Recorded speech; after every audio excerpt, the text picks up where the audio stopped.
Good evening, everyone. My name is Dr. G. N. Ravi Patel. I'm a consultant nephrologist and transplant physician based in Shumaga, working at Surgery Super Specialty Hospital. Uh, Today, I'll be talking about most common problem, that is swelling of limbs. What are the different causes and why it's very common in chronic kidney disease?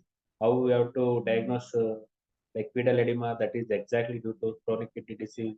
What are the options available for the treatment of the pedal edema, and what are the other etiologies of this pedal edema, and how to diagnose these kidney diseases, and what are the preventive measures. All those things will be talked today. Coming to most important, the swelling of limbs, that is called pedal edema. It is when the fluid content of the body will be excess. The fluid from the small blood vessels of the limbs will be extravasation. That fluid will leak from the blood vessels and it will start accumulating in the limbs. And based on the gravity, that swelling will be increased in the daytime, like as we stand more in the evening time, and it will be disappear or it will decrease in the early morning time, and the swelling will increase on the face and around the eyelids, all those things. And other most important is hydrostatic pressure, that is more pressure in the blood vessels that causes the leaky endothelium or the blood vessels, and fluid will accumulate in the third space of the limbs.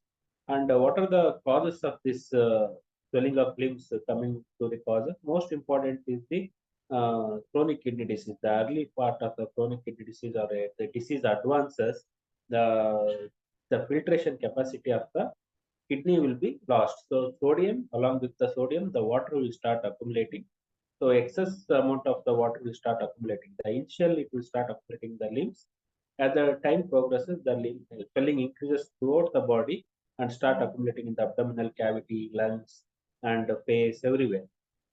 So other causes of this swelling of limbs, coming to other cause, important cause is the chronic heart failure or a heart failure condition, chronic liver diseases, sometimes anemia, or other like endocrine causes like thyroid diseases. Uh, Even other localized causes also can cause the swelling of limbs. Coming out to diagnose this swelling of limbs that is exactly due to chronic kidney disease, you have to systematically examine the patient, ask medical history of the patient, any long-term comorbidities like hypertension, diabetes, any kidney disease in the family, or any glomerular disease in the previous disease, treatment, and their diet history. All those things will be very important. Once you take a proper medical history, you have to ask for the investigation, mainly like blood urea, serum creatinine, electrolytes, hemoglobin, other secondary causes, thyroid diseases, all those things, and you have to rule out any chronic liver disease, that other causes of limbs edema, uh, 2D, 2D echo, all those things you have to uh, find out other causes of this. Once the other causes of the swelling of limbs has been ruled out, you have to label that is what is the cause of this uh, kidney disease. The mainly early stage where the swelling will not be like creatinine will be very minimally raised, or it may be normal only.